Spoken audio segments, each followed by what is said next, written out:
Bom, pessoal, então, ao tema de hoje à noite, Revolução Tecnológica e o Futuro do Ser Humano. Primeiro, antes de propriamente iniciar o tema, no Labri da Inglaterra, é mais comum, quando eu ia a Belo Horizonte, eu estava acostumado em sentar para assistir uma palestra do Guilherme e do Rodolfo, e elas, de fato, são palestras muito boas, mas 1h30, 2 horas, essa coisa estava rolando ainda, assim, né, da palestra, acontecendo, tempo e tal. Na Inglaterra o pessoal, olha, 50 minutos a palestra, tá? E essa experiência eu tive, então deu 51 minutos, o pessoal já tá assim, né, tá acontecendo aqui, né, vai atrasar muito, então tem essa tensão, assim, né, o pessoal um pouco mais, tá na expectativa de ser 50 minutos, senão, né, então a gente fica nos 50 minutos. Eu tendo a concordar com esse princípio de poder ficar num tempo menor, até para não cansar aqueles que estão ouvindo, porque são temas muitas vezes densos, conceitos, ideias diferentes, então é mais complicado de acompanhar. Somado ao nosso calor, então é inevitável, tá, gente? Todo mundo já está passando calor, vai passar mais calor, mas a tendência acompanhando o clima-tempo, a cada hora que passa, 2 graus vão diminuir. Claro, com as pessoas aqui, o cálculo é mais complicado, mas tudo bem. Outra coisa, gente, é que a dificuldade, para mim, é mesmo tempo a alegria de falar desse tema, mas a dificuldade é que nós, no último termo, que durou 3 meses, nós tivemos um grupo de estudo a respeito desse tema da tecnologia, que se reunia toda semana por 2h30, e a gente saía toda semana daquele grupo de estudo, 12 semanas, com a sensação de que foi insuficiente, que a gente tinha mais coisa para falar, e muita gente com perguntas ainda, inquietações, a gente acabou o tempo dessas 12 semanas assim. Então, talvez 1 hora, máximo 1h15 que eu estou prevendo para falar aqui, me traz uma certa angústia de, poxa, como é que eu vou comunicar essas coisas que a gente discutiu e conversou lá durante 12 semanas, essas horas todas, em 1 hora. Mas eu quero que vocês tenham isso em mente também. Então, eu vou abordar muitos temas panorâmicos, até porque a minha abordagem vai ser muito geral. Acho que quem me conhece, eu não sou a pessoa, se surgiu uma nova tecnologia, para quem eu vou perguntar, vai falar com o Josué sobre isso, não. Eu não vou saber, se tem uma ideia, não tem nem celular, né? Mas é momentâneo, durante 1 ano, foi muito bom não ter celular ano passado, né? Olha aí, ó, tem gente que tem ainda. Então, mas eu entendo, tá, gente? Não vai ser uma palestra contra a tecnologia, pessoal. Vamos fazer um ritual aqui depois, pegar uma fogueira, queimar os smartphones, tá? Os Apples vão primeiro, depois Samsung. Não é isso. Mas, de fato, meu interesse em relação à tecnologia é muito mais sociológico, filosófico e teológico. Então, vai ficar muito claro na palestra isso. Mas, ao mesmo tempo, eu quero apresentar algumas pessoas e vou sugerir vários autores, para quem se interessar mais e quiser ir a fundo. Realmente, tem muita coisa, gente. Tem muita coisa acontecendo. Ainda mais nesse mundo da tecnologia que está sempre rodando, como vocês bem sabem. Pois bem. Como uma forma de introdução, eu sempre gosto de usar esse versículo, seja qual for o tema que a gente vai falar, desde uma perspectiva cristã. Isso é outra coisa importante. Eu sei que nem todo mundo que está aqui necessariamente compartilha da fé cristã. Isso é bom, isso é positivo. Mas eu estou usando aqui um enquadramento, um frame, como a gente diria em inglês, cristão de entendimento. Claro que tem muitas coisas que eu vou falar aqui que não interessa se você é cristão ou não, elas fazem sentido, elas ressonam na realidade. Mas tem outras coisas que vai ser muito claro que é uma leitura cristã dessa realidade. Poderia ser uma outra leitura, mas essa é uma leitura cristã.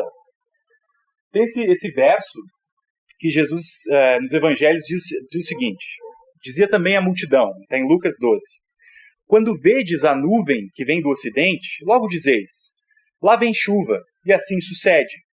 E quando assopra do sul, provavelmente dizeis, haverá calma, e assim sucede. Hipócritas, sabeis discernir a face da terra e do céu, ou seja, a previsão do tempo, né? Como não sabeis, então, discernir esse tempo? E por que não julgais também por vós mesmos o que é justo? Eu acho que muitas vezes, como cristão, a gente tem que pensar isso, né? A gente tem formas dadas pelo Criador de identificar, por exemplo, olha, a Gislaine é uma que fala direto, se vem daqui a nuvem ali é chuva. Não, aqui vai passar, é só vento. E realmente é isso, porque a gente desenvolve uma certa sabedoria de conseguir ler, né? É claro que ela não está usando um processamento meteorológico para isso, mas ela está usando a experiência, o tempo, a observação para entender o que está acontecendo. Ora, em relação ao nosso tempo e ao nosso contexto, e especificamente agora a tecnologia, nós podemos fazer o mesmo. Devemos, inclusive, discernir o nosso tempo, compreender o nosso tempo. Então esse vai ser um pouco do nosso esforço hoje. Bom, pessoal, para começo de conversa, quem aqui já leu, tá, algum livro desse cidadão aqui chamado Raymond Kurzweil? Quem já leu algum livro do Raymond Kurzweil? Ninguém. Quem já leu algo sobre o Raymond Kurzweil? Uma pessoa. Para toda. Quem sabe quem é o Raymond Kurzweil? Gente, por incrível que pareça, a gente não sabe quem é esse cara, até pouco tempo também não sabia, mas digamos que ele sabe, isso aqui é meio forte dizer, mas ele sabe muito bem quem a gente é. Vou explicar isso, tá? Ou melhor, a gente está em contato com um artefato que ele criou e que ele gere. A gente usa muito esse artefato. Raymond Kurzweil é um dos principais diretores da Google. E ele é um cientista da computação, um futurista e um transhumanista. Eu vou explicar um pouco do que isso significa. E durante muito tempo, desde 1990, quando ele lançou o primeiro livro dele, ele tem um grande impacto sobre o mundo da tecnologia. Para vocês terem uma ideia, aquele mecanismo de reconhecimento de voz foi o Raymond Kurzweil, que foi um dos principais desenvolvedores desse mecanismo. Então, muita gente já usa aí, né? Hoje o Google reconhece, inclusive se você não está dizendo, o celular às vezes está no bolso. Eu não conheço muito, vocês podem me explicar isso melhor, mas o pessoal que tem essas tecnologias mais avançadas, se você está tendo uma conversa com alguém, você diz alguma palavra, daqui a pouco você vai olhar o seu smartphone, ele pesquisou aquilo que você conversou com alguém, né? Mas essa é, digamos assim, a mente por detrás desse mecanismo e a mente por detrás de várias teorias futuristas e transhumanistas. Bom, o Raymond Kurzweil também é famoso, gente, por fazer previsões em relação à tecnologia e aos avanços da tecnologia nos seus livros. Você pode ir atrás disso, tem na página Wikipedia, tem as centenas de previsões do Raymond Kurzweil, e segundo ele acertou já 97% das previsões dele em relação ao tempo presente. O pessoal mais, entre aspas, neutro, que tenta analisar as previsões dele, diz que ele já acertou 85%, que outros 10% estão a caminho de serem realizados. Mas, quer dizer, ele tem um bom grau de acerto, digamos assim. Ele prevê coisas interessantes. E é o Nostradamus do nosso tempo, né? Só que ele prevê para um pouco mais próximo, assim. E, gente, vocês ficariam surpreendidos, vocês convivendo com o pessoal dessa área, como tem gente que, assim, de fato, é quase devoto do Ray Kurzweil. A primeira vez que eu ouvi falar dele, um amigo meu, o André Tessman, que é programador, mora em São Paulo e trabalha numa empresa que presta serviço para a Google. Ele falou, cara, no meu setor de trabalho tem pessoas realmente que acreditam tão piamente nas palavras do Kurzweil, que o pessoal, eles acreditam na imortalidade, de fato, através da tecnologia. Pela a leitura do Kurzweil é a leitura que eles fazem na esperança para o futuro. Mas, gente, para começar assim apresentando então o pensamento dele, eu vou colocar algumas previsões que ele fez. Vamos ver se está bom para ler. Todo mundo consegue ler bem, eu sei que o pessoal que está aqui está mais prejudicado, né? O livro que ele escreveu em 1990, A Era das Máquinas Inteligentes. Ele digamos assim, fez a previsão de que nos anos 2000 haveriam telefones tradutores que permitem que as pessoas se comuniquem em diferentes línguas. Aparelhos criados para transcrever o que se fala possibilita que pessoas surdas entendam palavras faladas. E nós já temos bom desenvolvimento desses mecanismos, né, de tradução e comunicação de outras línguas. Claro que ele não é uma coisa comercial e usado à torto e direito, mas ele existe. Chamadas telefônicas são rotineiramente atendidas por aparelhos inteligentes que fazem perguntas com a finalidade de determinar a natureza daquela chamada e sua prioridade. Acho que todo mundo já experienciou isso aí, né? Você consegue ler, inclusive, você está comprando uma passagem pela TAM, tem lá, dão até um nome, a Júlia, né? Super pessoal, assim, né? Em que posso ajudá-lo? É um mecanismo ali, você coloca uma pergunta, ele entende. pesquisa na internet e consegue fazer essa relação. Lembre-se, isso aqui é 1990, gente. Então, assim, parece óbvio para nós, mas tem algo aqui, né? 2040, um computador passa no teste de Turing, tornando-se a primeira inteligência artificial verdadeira. Vocês já ouviram falar do teste de Turing, ou Turing? Que é esse teste, né? Quem já viu o filme O Jogo da Imitação, é aquele... o que é o teste de Turing? Eles dizem que vai haver inteligência artificial verdadeira quando alguém analisar uma conversa, uma interação entre uma máquina, um robô e um ser humano, e não conseguir diferenciar quem é o ser humano e quem não é. É como se não tivesse mais diferenciação entre o humano e o ciborgue, o robô, o androide, enfim. As coisas hoje não, você reconhece, é muito fácil reconhecer. Mas de acordo com ele, em 2040, uma máquina vai passar nesse teste. Aqui algumas referências, né? Não sei quem já assistiu esse filme aqui, se identifica que filme é. Eu, Robô, né? Acho que Will Smith. Em 1999, ele escreveu A Era das Máquinas Espirituais, né? E ele predisse que em 2009 a maioria dos livros será lido em telas ao invés de papel. Eu não fui atrás disso, mas eu acho que com a invenção do Kindle, digamos assim, essa profecia, entre aspas, caminha para se realizar. Não sei se já se realizou, mas, digamos assim, o Kindle e o mecanismo, os tablets, computadores, enfim, vai substituindo o papel. A maioria dos textos serão criados pelo uso de mecanismos de reconhecimento de voz. Aqui eu acho que ele ainda não chegou lá, né? Apesar de muita gente, inclusive escritores, já escreverem com a sua voz, né? Narrando ou comentando para que um mecanismo transcreva. Computadores de uso pessoal fornecem monitoramento de funções do corpo e de direções para navegação.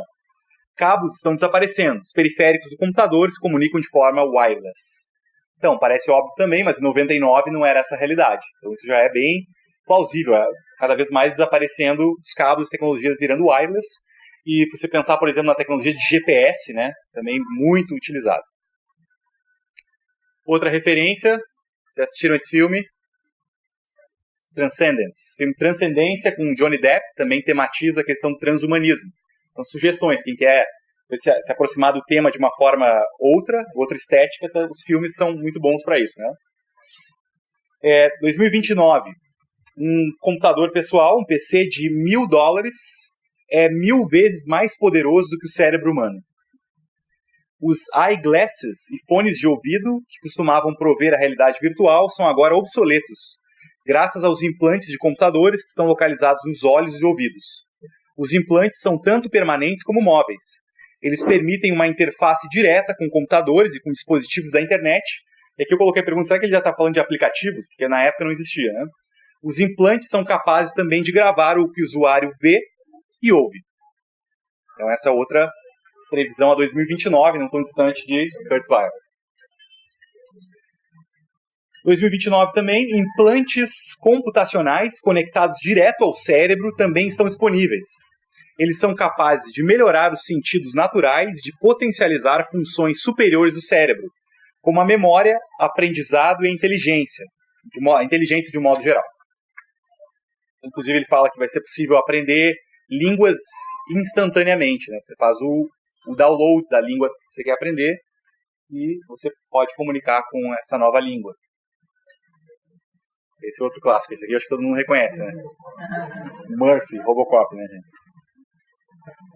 Também, ainda em 2029, o livro The Age of Spiritual Machines, a grande maioria das interações pessoais ocorre em ambientes virtuais. Na verdade, duas pessoas se encontrando fisicamente no mundo real para uma conversa sem nenhuma mediação tecnológica se torna muito raro. Arte e música criadas pelas máquinas englobam áreas como espectros de luz e frequências de sons que humanos normais não conseguiriam perceber, muito menos reproduzir. Então, você tem uma nova dimensão nas artes e na música, por exemplo. O conceito de expectativa de vida se tornou irrelevante para humanos e máquinas, graças à imortalidade médica e à computação avançada. Quer dizer, isso está muito claro, né? Essa esperança da imortalidade. Outro também, né? Esse todo mundo reconhece. A cena clássica do Morfeu entregando as duas possibilidades ao Neo. Também em 2029, o aparecimento da inteligência artificial cria um movimento de direito dos robôs. Haja vista em que há um debate público e aberto a respeito de que tipo de direitos civis e proteções legais as máquinas deveriam possuir. A existência de humanos com níveis altíssimos de melhoramento cibernético e um grupo maior de outras pessoas com implantes cibernéticos menos extremos leva à discussão a respeito do significado de ser humano. Afinal de contas, essa barreira vai sendo borrada, digamos assim, né? Em 2099, o cérebro humano foi completamente revertido pela engenharia e todos os aspectos de seu funcionamento foram compreendidos. As máquinas alcançaram o status legal de igualdade com os seres humanos. Isso foi em 99 que escreveu. Outro filme também, clássico, né, gente? Eu lembro de ver na sessão da tarde esse filme. O Homem Bicentenário, né? Tava passando hoje mas cara. De 99 também. Tem uma correspondência certamente aí, né? E aí ele tem o último livro dele, lançado em 2005, que é esse conceito, gente, que eu vou explorar um pouquinho, que é a singularidade. Ele fala, a singularidade está próxima. Ele prevê que durante a década de 20, como uma das suas primeiras aplicações práticas, nanomáquinas, nano no sentido de extremamente pequenas, né, são usadas com objetivos médicos. Ultra avançados nanobots, que seria uma mistura de robô, nanorobô, na verdade, médicos irão realizar mapeamentos, que são os brain scan, mapeamentos cerebrais detalhados em pacientes vivos. E esses nanobots, capazes de entrar na corrente sanguínea, são capazes de entrar na corrente sanguínea para alimentar células e extrair dejetos. E eles irão existir, essa tecnologia, né? Mas não em uso generalizado ainda, até o fim da década. Eles tornarão um modo normal de consumo de alimentos obsoleto. Quer dizer, ele vai alimentar direto a célula, se usar uma linguagem meio estranha aqui, me corrige, Márcio, mas ele vai, algum mecanismo interno, você não vai precisar mais da alimentação, digamos assim, normal, né, dos alimentos.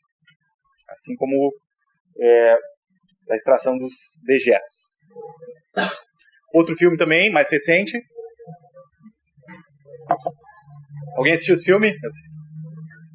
Her. Gente, vale muito a pena assistir esse filme, gente. É a história...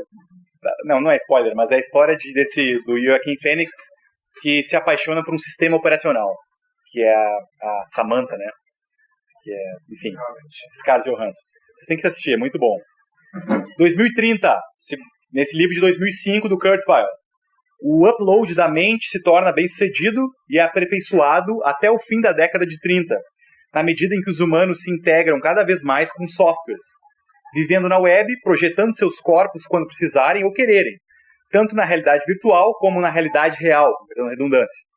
Mais adiante, todos os seres humanos, incluindo aqueles com corpos transbiológicos 2.0 ou 3.0, irão migrar para este estado pós-biológico, no processo de mudança da transbiologia para a pós-biologia.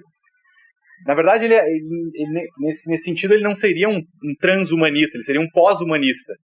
A ideia é não simplesmente que a gente vai transcender a biologia, no sentido de viver com mecanismos cibernéticos e tecnológicos integrados ao nosso corpo, tipo um ciborgue, assim, aquela imagem do soldado universal, meio Robocop, assim, mas, que é uma imagem que o cinema criou, mas a gente transcenderia a biologia completamente, vivendo como, quem sabe, softwares, ou como mentes, simplesmente, né? Outro clássico também, gente. Eu sei do nome do robô, é o Johnny 5, né? Eu lembro de olhar quando criança e chamar o robô de Johnny 5, mas o filme se chama Wall-E, porque tem a versão animação dele, né? Enfim, ninguém sabe o nome. Cadê a Beta? E o último, pessoal, para não jogar demais informações sobre vocês, no livro de 2005 ele descreve que em 2045 então se chegará a essa singularidade. Diz Kurzweil: a singularidade tecnológica acontece na medida em que a inteligência artificial supera os seres humanos como a mais inteligente e mais capaz forma de vida sobre a Terra. O desenvolvimento tecnológico é dominado pelas máquinas, as quais pensam, agem e se comunicam tão rapidamente que humanos normais não podem nem mesmo compreender o que está acontecendo. as máquinas entram em uma reação frenética de ciclos de auto-melhoramento, com cada geração de inteligência artificial aparecendo de forma cada vez mais rápida. Desse ponto em diante, o avanço tecnológico é explosivo, sob o controle das máquinas e, portanto, não pode ser predito exaustivamente.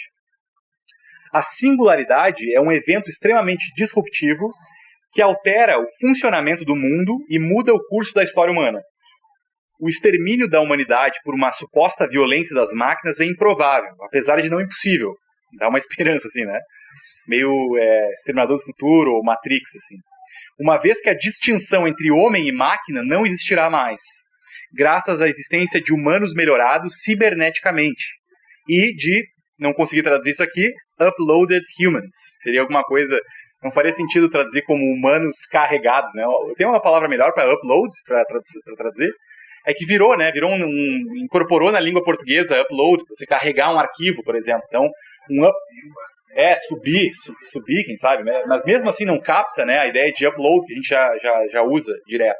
Então, um uploaded human seria isso, alguém que transcendeu sua biologia e alcançou a singularidade, ou melhor, as máquinas alcançaram essa independência, essa autonomia em relação aos humanos, não tem como diferenciar mais, você tem algo singular. E aí você, inclusive, dentre outras coisas, você tem a vida eterna.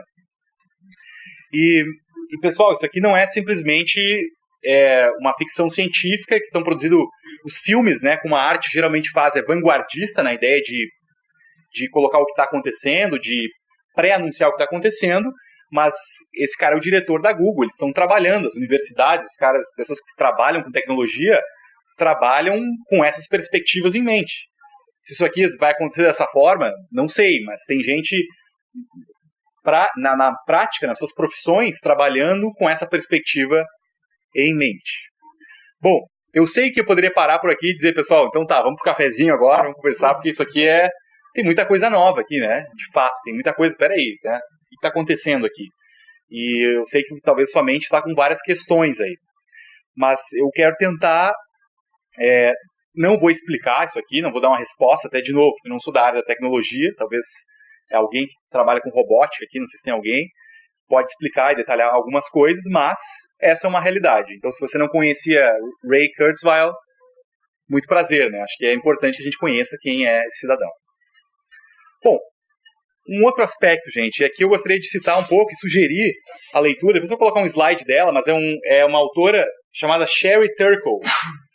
Procurei, não tem nenhum livro em português ainda, está sendo traduzido, mas ela é uma professora, uma psicóloga do MIT, do Massachusetts Institute of Technology, né?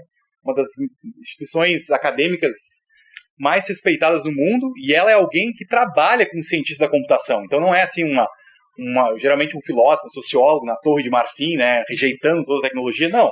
É alguém que está lá dentro, em loco, tá trabalhando com o pessoal da robótica, com o pessoal da ciência da computação, das áreas afins, e está pesquisando o que está acontecendo. E é muito interessante que a Sherry Turkle vai mostrando como os robôs vão se tornando cada vez mais familiares. A gente vai se acostumando mais a lidar com eles. Não sei quem aqui teve o Tamagotchi, né? Tamagotchi. Eu tive o Tamagotchi. Gente, que coisa, né? Lembro de uns coleguinhas falarem assim, olha, esse aí só tem uma vida, se ele morrer, morreu. Aí ficava assim, não pode ser, né? E daí lutava para que o Tamagotchi não morresse, mas aí descobri que dá para resetar. E a Sherry Turkle, nesse livro, gente, ela começou já na década de 80, até agora, os anos 2000, 2010, a analisar a relação de crianças, depois de idosos, com os proto-robôs, depois com robôs realmente. Gente, é inacreditável, assim, como simples relacionamento com o Tamagotchi se torna um relacionamento emocional, de fato. Não é, para a cabeça da criança, não é simplesmente assim, não, se morrer eu vou deletar. É claro que ela diz que tem ali uma experiência, né? Tem criança que tem o prazer de matar o Tamagotchi para ver nascer de novo, né? Tem as personalidades múltiplas ali, os, né, mais complicados também se manifestam ali. Mas, normalmente, as crianças valorizam e ficam extremamente chateadas quando o Tamagotchi morria, né? E ela vai analisar também o conceito de morte, perguntar o que é a morte. pro Tamagotchi, e ela conta como as crianças descrevem o que é morrer pro Tamagotchi, para onde o Tamagotchi vai, e que ele tá num outro mundo. Então, alguns voltam, mas voltam diferente, com outras personalidades. Então, é muito interessante. É, mais ou menos por aí. E, gente, depois o Furby. Olha, esse bicho, não sei como é que a criança consegue ter esse negócio, ter sonho com esse bichinho, né? Eu lembro da Xuxa vendendo Furby, né? Como se fosse uma... Na época, assim, ele era muito caro. Acho que no Brasil, de fato, não pegou essa coisa do Furby. Não sei se vocês têm essa memória de Furby ser uma coisa, né? Mas, de acordo com o que ela descreve aqui, eu me impressionei, porque nos Estados Unidos, de fato, foi uma febre de Furby. E é impressionante, gente, a relação que as pessoas têm com Furby. E como é que as pessoas, os pais tinham que fazer velórios para os Furbies, né?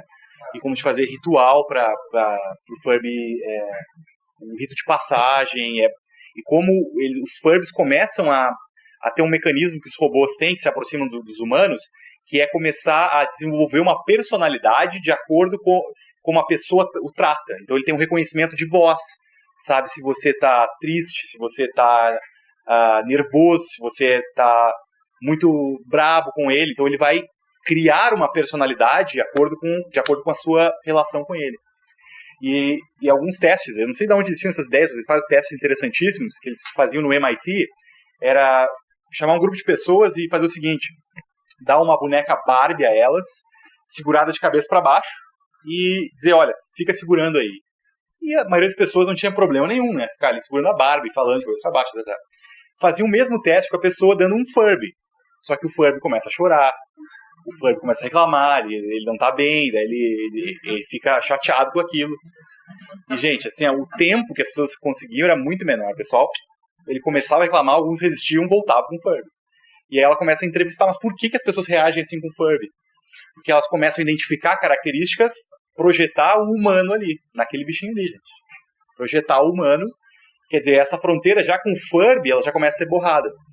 E, gente, daí adiante, o desenvolvimento da robótica é cada vez mais explícito e exponencial. Até que, por exemplo, tem o surgimento do cachorrinho, que acho que é uma sigla, AIBO, AIBO, não sei como é que eles chamavam isso em inglês, mas ele é um robô japonês que é extremamente popular em lar de idosos. De fato, os idosos se apegam ao cachorrinho. E esse cachorrinho ele identifica mais de 3.000 palavras em japonês e 500 palavras em inglês. E ele identifica reações também. Então, conforme você cria o cachorrinho, ele vai ter uma personalidade X, Y ou Z. Então, já é uma aproximação também, digamos assim, uma animalização, né, uma projeção do animal no robô. E assim tem outras tentativas de desenvolver robôs e está aproximando cada vez mais. Quer dizer, não é algo que é ficção científica, outro mundo, vai acontecer daqui a 100 anos. Não, já é uma realidade, né? Talvez no Brasil a gente ainda não vê isso tão disseminado, mas vai chegar certamente. Bom, feita essa introdução, gente, só para a gente ter um enquadramento, como eu falei no início, que a gente está falando aqui de um referencial cristão a respeito da tecnologia, é importante que eu diga o seguinte, e eu não vou ter tempo para detalhar cada conceito, mas a tecnologia, como uma área da criação, ela pertence à cultura humana, e pertencente à cultura humana, como cristão, nós compreendemos que a cultura humana é uma esfera legítima da manifestação da glória e da vontade de Deus. E de que o ser humano, criado à imagem e semelhança do Criador, ele tem uma tarefa de ser co-criador nessa criação. Nós não somos seres que nos autogeram, no sentido, ninguém se autogerou aqui, tá? Se tiver alguém aí que vai achar meio estranho, não tem. Nós não nos autogeramos, a vida é dádiva, ela é derivação. Então tem o que na teologia se chama de criação primeira, né? Que Deus cria, que eles chamam de ex nihilo, do nada. Ele cria algo, e estabelece a criação, coloca o ser humano, sopra o fôlego de vida, o ser humano se torna alma vivente, ser vivente, imagem e semelhança do Criador, e nós criamos a partir disso. A nossa criação é criação segunda. Nós criamos a partir da dádiva, mas nós criamos também, nós somos co-criadores. Então, como cristão, a nossa postura, digamos assim, eu diria, inclusive, nunca é de rejeição completa dos artefatos da cultura, como da tecnologia, como se por si mesmas, elas fossem erradas e fossem más. Não. Nós estamos no empreendimento, junto com o nosso criador, de criar novas coisas, criar artefatos. Então é legítimo que o cristão se envolva também na área da tecnologia para criar, para desenvolver, para pensar essas coisas. Só que na nossa perspectiva cristã, nosso frame cristão, nós entendemos que a criação humana ela não é perfeita. Porque nós vivemos uma realidade criada por Deus que era perfeita, mas que através da queda, da introdução do pecado no mundo, distorceu a nossa relação com o Criador e com a criação, e portanto nós temos coisas que são corruptíveis. Ou seja, nós nunca vamos colocar a nossa esperança nas coisas criadas como se elas fossem perfeitas e como se elas fossem a solução para todos os nossos problemas. Acho que isso é bem importante. Ou seja, ao mesmo tempo que nós reconhecemos a legitimidade do campo cultural e tecnológico, nós não o abraçamos como se ele fosse a nossa última e única esperança. Acho que isso precisa ficar bem claro quando a gente pensa em relação à tecnologia, né? Depois eu quero pontuar isso um pouquinho melhor. Mas teria tanta coisa para explorar aqui, mas se eu for explorar essas coisas aqui, a gente vai ficar aqui até meia-noite. Então eu vou seguir adiante. Bom, dito isso, e aqui agora trazendo a perspectiva do Kurzweil, a gente tem reações a essa, digamos assim, crença muito forte no poder da tecnologia. Então, claro, aqui eu estou pegando dois extremos, mas nós temos vozes de resistência a essa perspectiva e nós temos vozes de celebração dessa perspectiva. Eu queria indicar, não vou conseguir resumir, explicar quem é esse cara, a obra dele, mas ele é um cara muito importante. Wendell Berry. Alguém já ouviu falar, já leu alguma coisa de Wendell Berry? Ele realmente é um cara muito desconhecido, porque ele é um poeta e agricultor. Mesmo o pessoal de fala inglesa, que a gente encontra muitos americanos que vão lá abrir, o pessoal assim, tem contato com a obra do Wendell Berry lá, porque o Wendell Berry é um cara que já ganhou vários prêmios de literatura, um escritor muito reconhecido no pessoal da literatura, só que ele vive numa comunidade que ele criou, isolada, e ele é um agricultor. E ele, assim, vive da terra e ele é digamos assim, um anti-tecnologia, assim, alguém que rejeita vários elementos da tecnologia, e ele escreveu no ano de 1987, muita gente ainda lê e cultua esse artigo do Wendell Berry, um artigo chamado Por que eu não vou comprar um computador? E até pelo menos ano passado, né, ele realmente não comprou um computador e não usa o computador e diz que o computador está se tornando mais idiotas, de acordo com ele, né? Mas, enfim, gente, para vocês terem uma ideia, assim, é difícil resumir o que está escrito ali, mas o Wendell Berry, ele continua escrevendo na sua máquina de escrever, a gente poderia dizer, é tecnologia também, mas eu quero tocar nesse ponto depois, quem digita para ele é a mulher dele. Então ele fala o seguinte, ele aplica esse ponto, mas ele tem um princípio geral aqui que ele fala o seguinte: por que ele rejeita a tecnologia? Está muito claro que a inovação tecnológica sempre requer o descarte do modelo antigo. E o modelo antigo, nesse caso, não é somente minha máquina de escrever, mas minha esposa, minha crítica, leitora mais próxima, minha companheira de trabalho. Assim, o que seria superado não seria somente algo, mas alguém. Esse é um ponto que muitos críticos contemporâneos vão atacar. Quer dizer, a superação de algo, de um objeto, mas é a substituição de alguém, não de algo, simplesmente. Com a finalidade de ser um escritor atualizado, eu precisaria sacrificar uma associação da qual eu dependo e valorizo acima de tudo. Então ele é alguém, se você tem tendências antitecnológicas, quer queimar o seu celular ou quer resistir um pouco ao empreendimento da inovação tecnológica, a sugestão que eu faço é ler Wendell Berry. Coisa muito boa, tá, gente?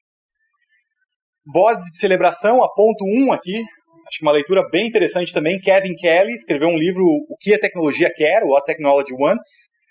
E, de acordo com ele, gente, a tecnologia está emergindo como o 7º reino da vida sobre a Terra. O que ele chama de Technium. Sabe aquele que a gente aprende na biologia lá? Na escola ainda a gente aprendeu que eram 5 reinos, né? Protista, Monera, Animalia, tem um biólogo aí. E outros 2, né? Tem outros 2 que eu não lembro agora. Não deve ser importante, né, gente? Não, sei lá, alguma coisa do reino das bactérias, alguma coisa assim. Hoje, a biologia moderna identifica 7. Não tem exatamente um consenso entre os biólogos, mas muitos identificam 6, desculpa. O Kevin Kelly diz, olha, a tecnologia vai surgir como o 7º reino da vida humana, e ele explica isso nesse livro, What Technology Wants. E de acordo com ele, os seres humanos vão começar a aceitar os robôs com os mesmos direitos do humano quando um robô vier publicamente e dar a seguinte declaração: eu sou um cristão. E aí ele diz, nesse momento as pessoas vão se perguntar o seguinte: será que isso é possível mesmo? Um robô ser um cristão? Daí já fica uma pergunta para depois também, né? Bom, então a gente tem essas vozes de resistência e vozes de celebração, só para apontar uns caminhos aqui para a nossa reflexão. Gente, não foi proposital essa imagem que eu coloquei ali, tá? O machado. Eu tinha colocado do outro lado, mas parece que tem uma meio subliminar ali, né? Não é a minha posição filosófica isso, apesar de eu ter alguma simpatia com ela. Pessoal, como é que é? Pelo machado, a lenhadora, né? Pois é. Mas em relação à evolução tecnológica, se a gente começar a pensar a respeito dela. Pessoal, o machado que está ali é um artefato tecnológico? O que vocês acham? Sem dúvida.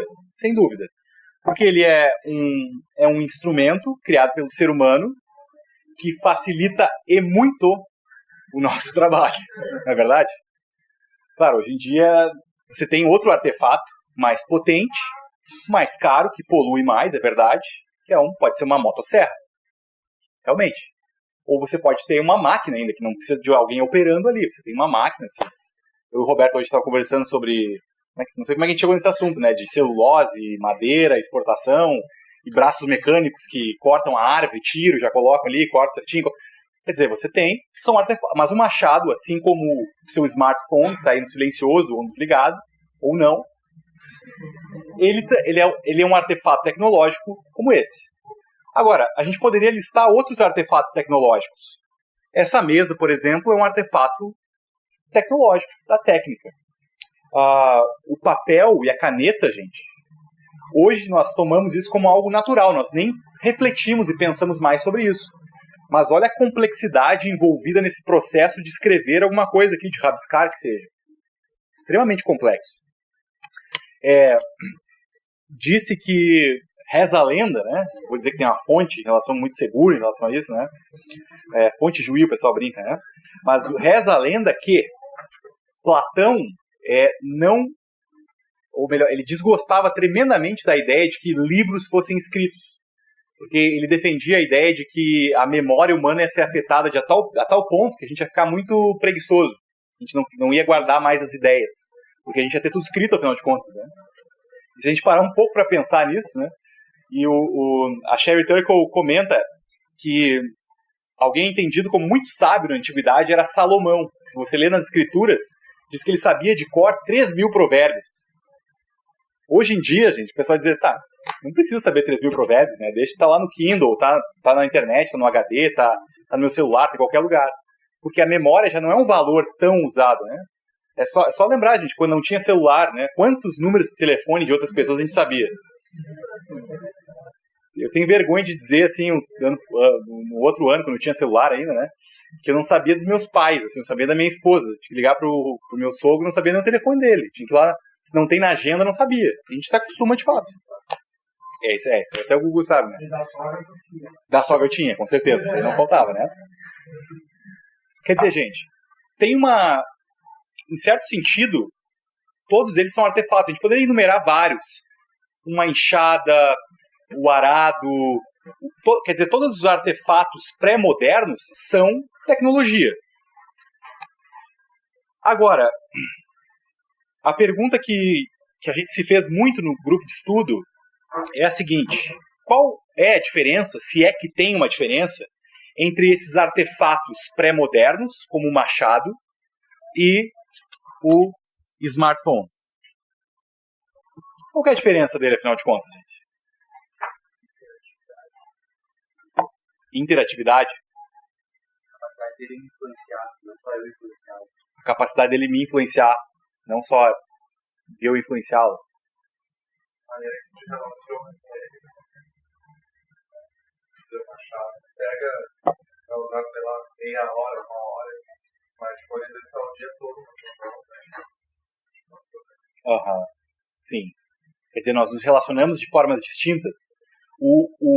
Tem um outro autor que eu vou citar depois, mas é o Jacques Ellul, escreveu nos anos 60 um livro importantíssimo chamado A Sociedade Tecnológica, no qual ele fala, olha, talvez um caminho para pensar a diferença entre esses artefatos é pensar que o machado, ele está lá e quem precisa desenvolver a habilidade, aprender habilidades para manuseá-lo é quem vai manuseá-lo, aquele que está o usando.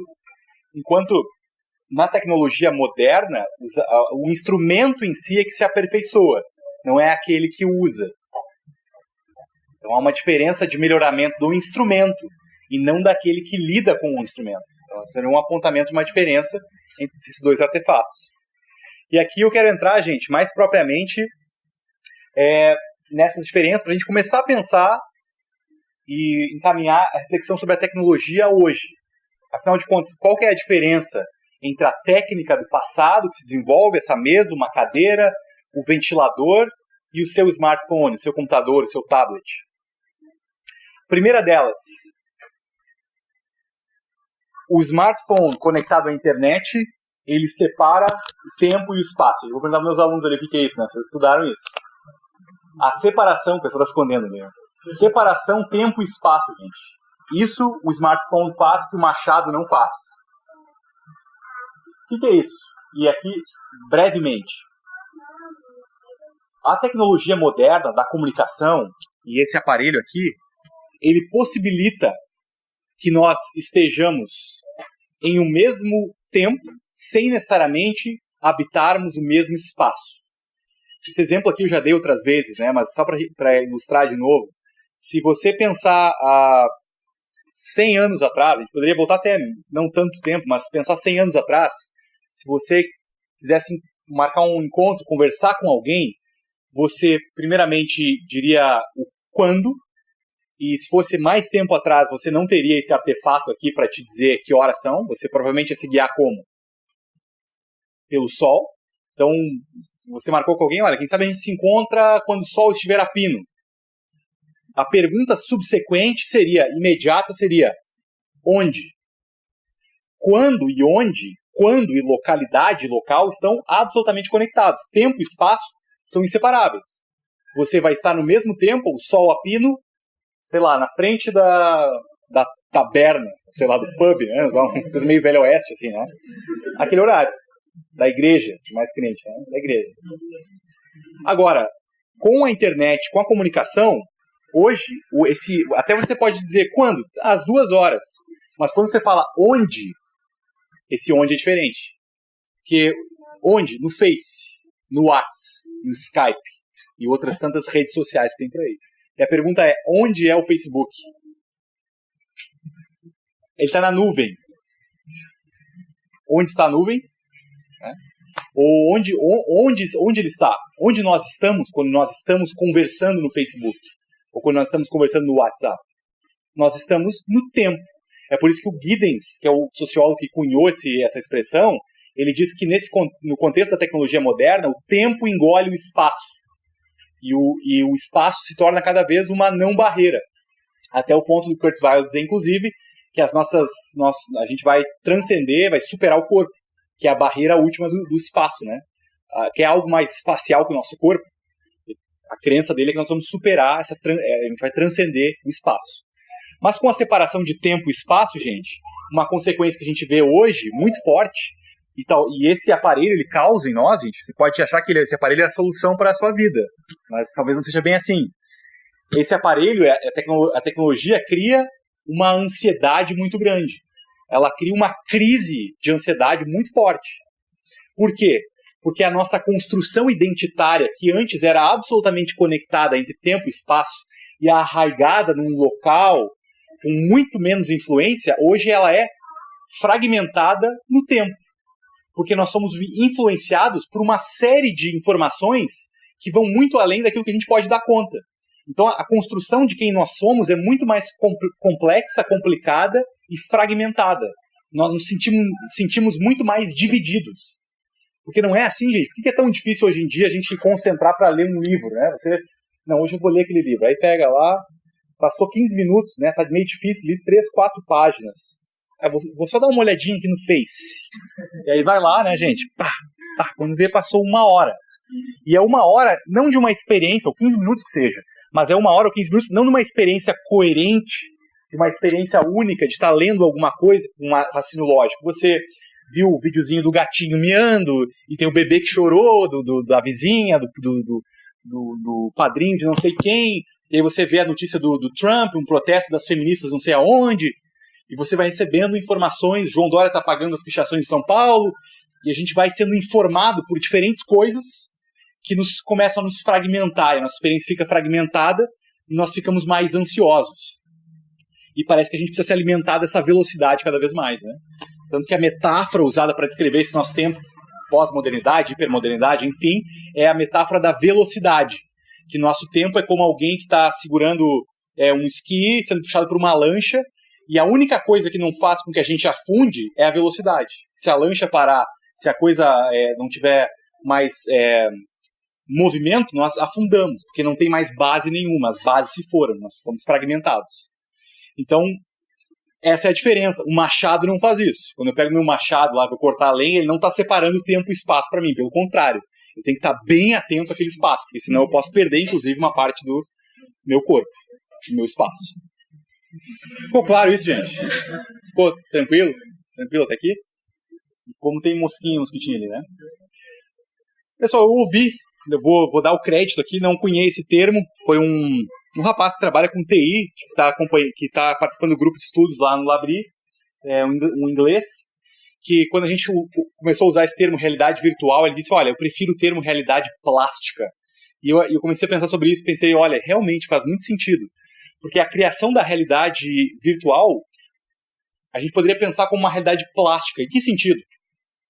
Na medida que a ideia de plástico tem uma certa maleabilidade, uma flexibilidade, uma adaptação. Você adapta conforme você quer. E a gente está vendo cada vez mais isso, né, gente? O desenvolvimento, por exemplo, que o Kurzweil fala que em 2045 os eyeglasses vão ser obsoletos. A gente está vendo o desenvolvimento disso agora. A tecnologia da realidade virtual.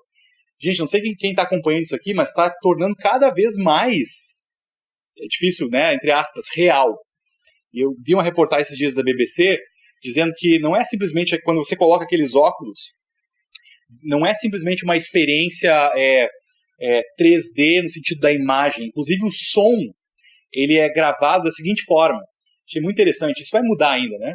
Eles gravam, por exemplo, o som de uma floresta. Então você não ouve simplesmente o som estéreo, né? RL aqui, o som aqui, como a gente normalmente, os home theaters vêm assim, né? Mas o som é gravado de modo, eles colocam em uma pessoa, e essa pessoa circula pela floresta se movimentando. Então quando você coloca os eyeglasses e o fone de ouvido, na medida em que você se movimenta, o som também muda, entende? Porque ele consegue captar essa é a interatividade, ele consegue captar a sua interatividade com o ambiente. Então ele consegue simular cada vez mais a realidade próxima à realidade. Então nós temos uma realidade plástica que se adapta muito mais ao que a gente quer. Então isso é cada vez mais comum, a realidade virtual, que é plástica, ou seja, eu estou no controle. Eu consigo dizer o que eu quero na hora que eu quiser.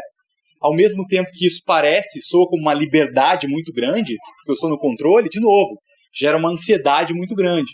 Eu tenho inúmeras possibilidades, mas o que eu faço e para onde eu vou? Talvez um dos grandes dilemas modernos, né? Não saber lidar com a sua própria liberdade, a gente acaba virando escravo dessa liberdade. E teriam muitas outras coisas para a gente falar dessa realidade plástica aqui.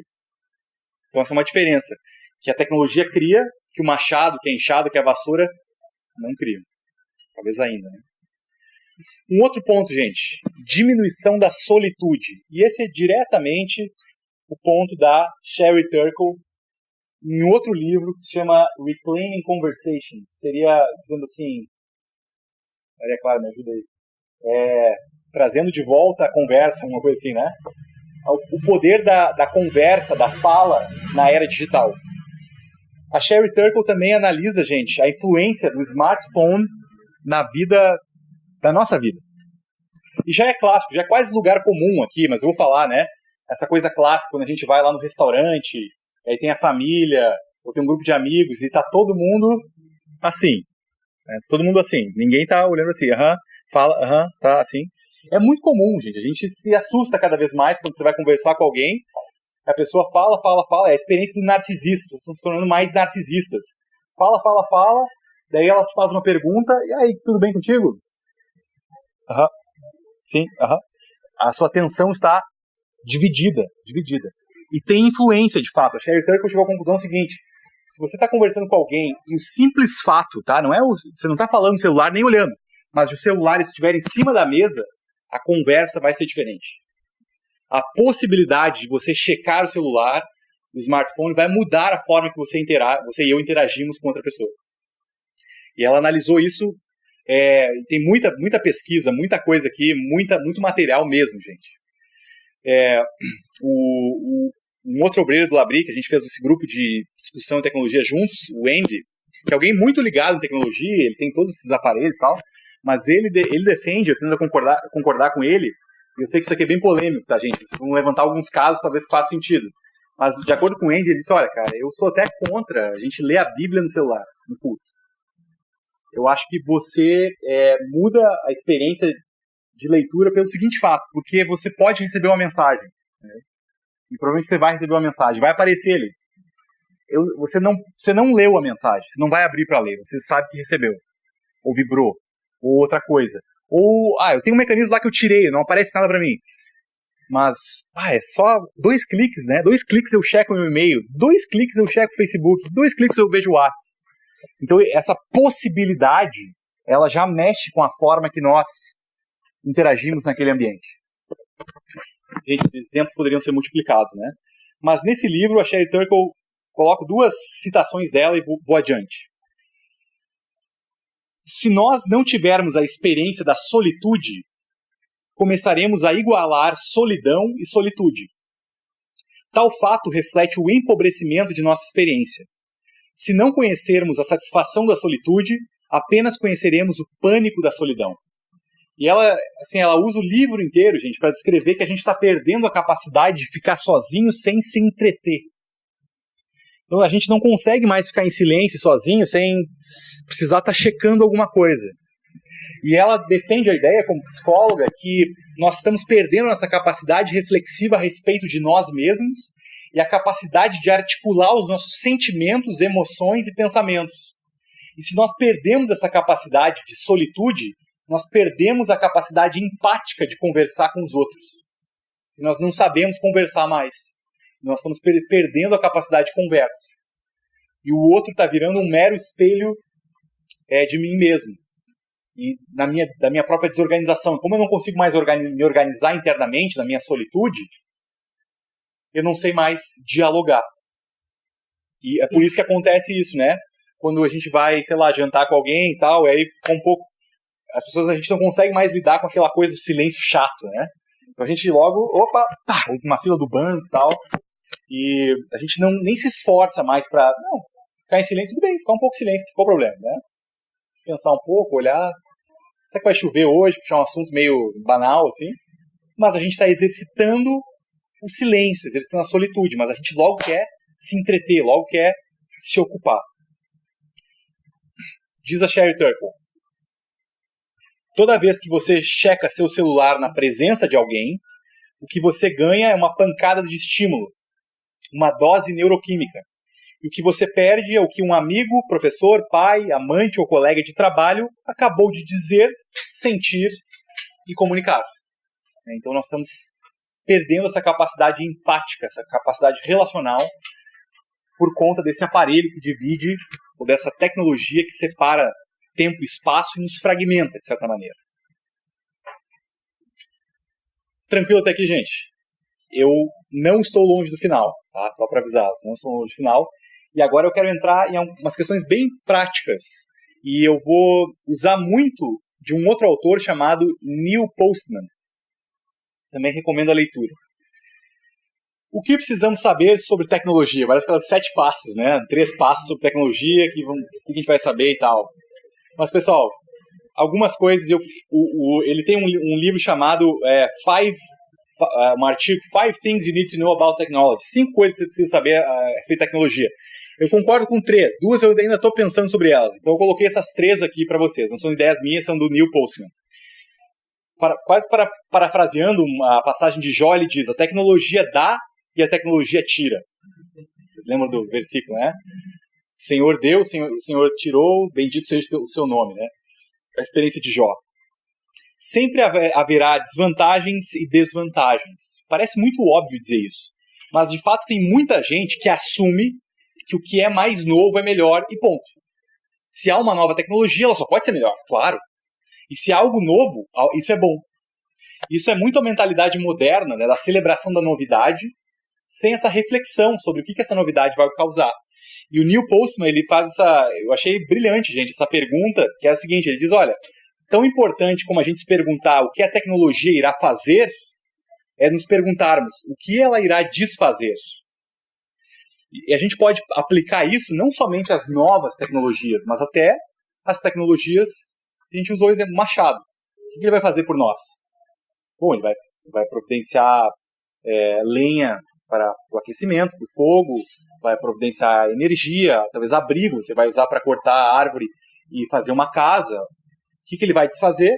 Bom, ele pode desmatar, ele pode ser usado até para cometer um crime, né? O crime e castigo foi com o Machado que o Raskolnikov comete os seus crimes, né? Mas, quer dizer, ele faz algo. O carro. O que o carro nos dá?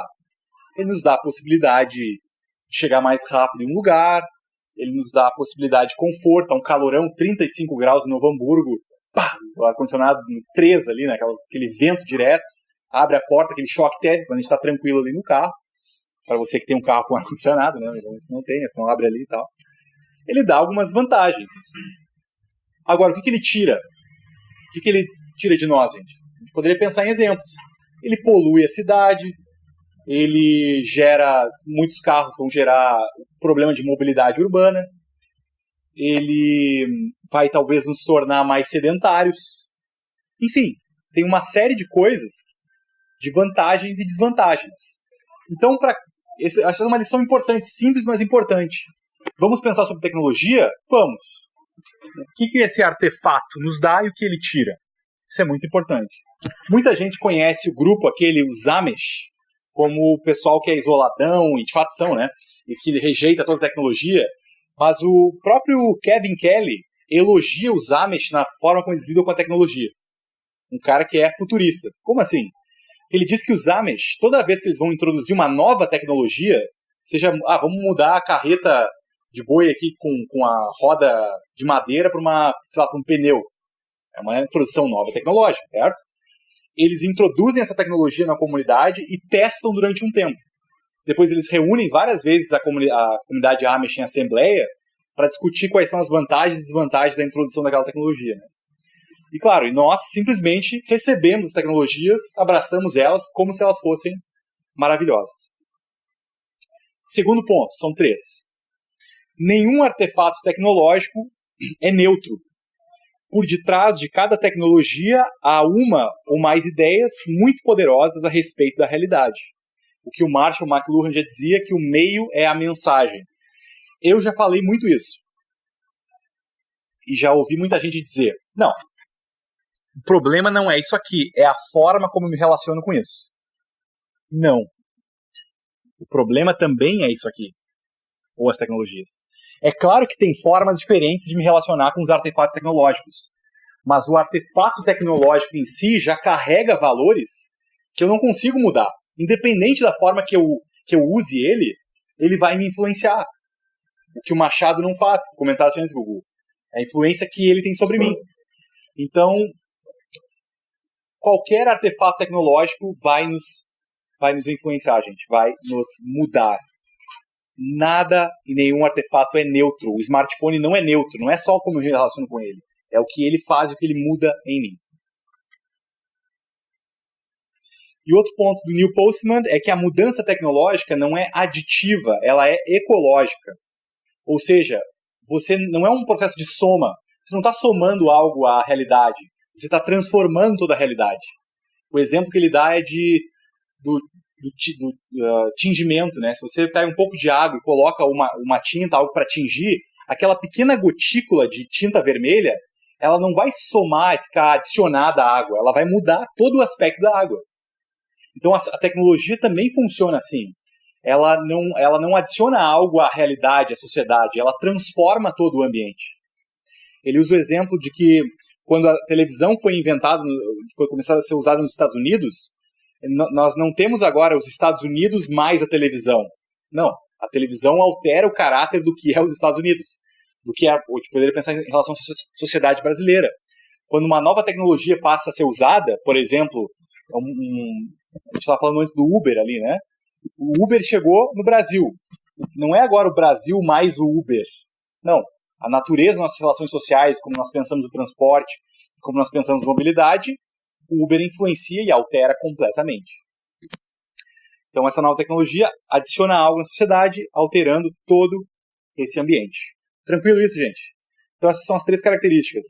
A tecnologia dá e ela tira, ela não é um artefato neutro, e ela altera todo o contexto, ela não soma simplesmente algo. E agora, sim, eu me encaminho para o meu final, pensando em caminhos para uma crítica cristã da tecnologia. Tem várias possibilidades mesmo, mas eu fico aqui em 3. A primeira delas, gente, que eu sugiro é a leitura, para quem quer se aprofundar, de um livro chamado Culture Making, do Andy Crouch, que por muitos anos foi o editor-chefe da revista Christianity Today, que é uma revista bem importante no mundo de fala inglesa sobre crítica cultural. Nesse livro, o Andy Crouch defende a materialidade dos artefatos culturais. O que significa isso? Muitas vezes, como cristãos, quando a gente vai pensar, e nesse caso tecnologia, nós refletimos estritamente sobre a ideia que está por detrás desse artefato ou de um outro artefato, e nós criticamos e queremos mudar o que a gente chama de cosmovisão. Nós queremos mudar aquela visão de mundo, apresentando uma nova visão de mundo. Só que o Andy Crouch diz que essa é parte da crítica cultural. A outra parte é a criação de um artefato novo que vai substituir aquele artefato antigo. Porque simplesmente criticar pela ideia, sem apresentar uma proposta concreta que substitua aquele artefato antigo, não basta. O exemplo que o Andy Crouch usa é de uma estrada. Ele diz, olha, antigamente o pessoal usava os rios para navegar. Tá? Quando uma estrada é construída, você cria uma nova possibilidade. O pessoal vai por ali. Você pode vir e criticar aquela estrada e dizer, olha, essa estrada não é boa, não vão por aí, o rio é muito melhor, vão pelo rio. Mas o fato é, cru, que a estrada está lá e o pessoal está usando ela porque ela é um artefato material. Dá para entender a analogia, gente? O mesmo acontece, por exemplo, quando a gente pode usar o exemplo da música. Você pode criticar um artefato musical que é muito ruim. Você fala, isso aqui não faz bem, musicalmente é ruim, a letra é ruim, o conteúdo não é bom. Ótimo, temos que fazer a crítica da ideia, da visão de mundo daquela música. Mas qual que é a tarefa do cristão? Criar um novo artefato, para que as pessoas tenham algo para ouvir. Porque as pessoas vão continuar gostando de música. Se a gente não apresentar um artefato material, como uma música de qualidade para substituir aquilo, é muito cômodo ficar só criticando. Então, muitas vezes, nosso envolvimento ele é só de fora. Mas a gente tem que entrar na prática e criar artefatos em relação à tecnologia também, se envolver. Ter cristãos no mundo da TI, da ciência da computação, trabalhando nesses contextos, influenciando. Então, a materialidade dos artefatos culturais faz parte do nosso trabalho de co-criadores na criação.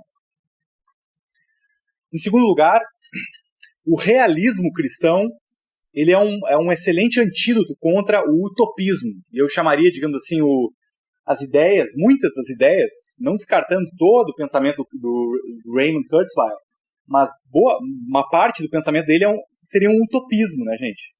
Porque ele idealiza o futuro.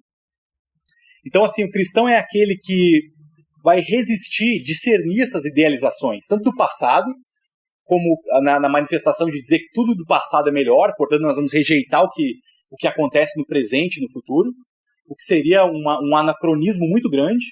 Como cristão, imbuído da tarefa do mandato cultural, nós acreditamos em progresso, em desenvolvimento, em novas tecnologias, em avanços. Isso faz parte da tarefa criacional. Entretanto, nós também não achamos que o futuro é a solução, tudo que vem do futuro é melhor. Nós discernimos o que é idealização, discernimos essas utopias com o realismo cristão.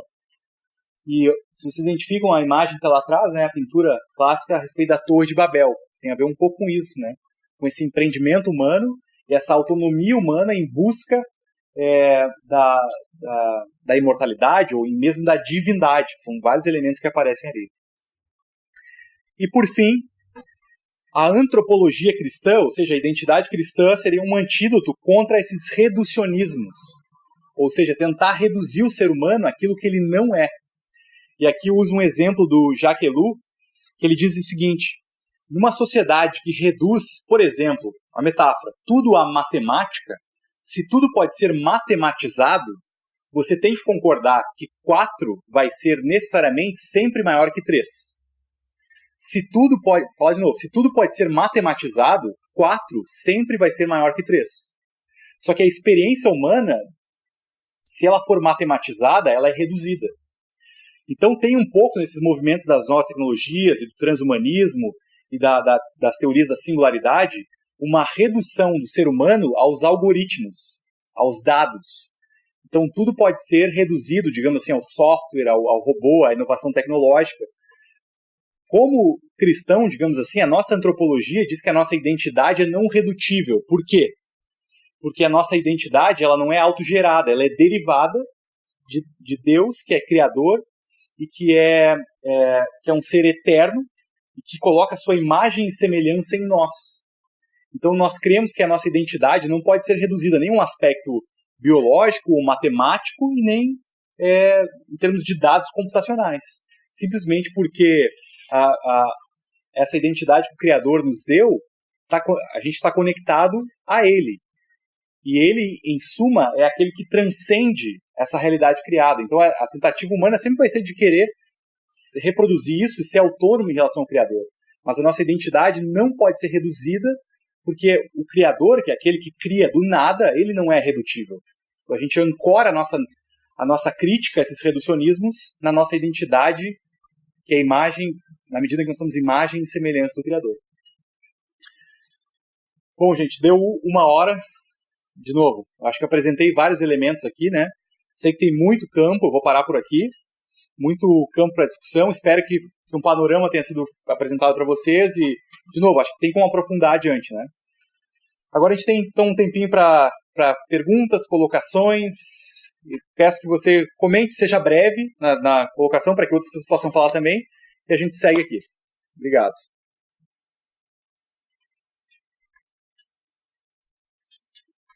Quem tem alguma coisa, colocação, quem quer abrir, algum esclarecimento?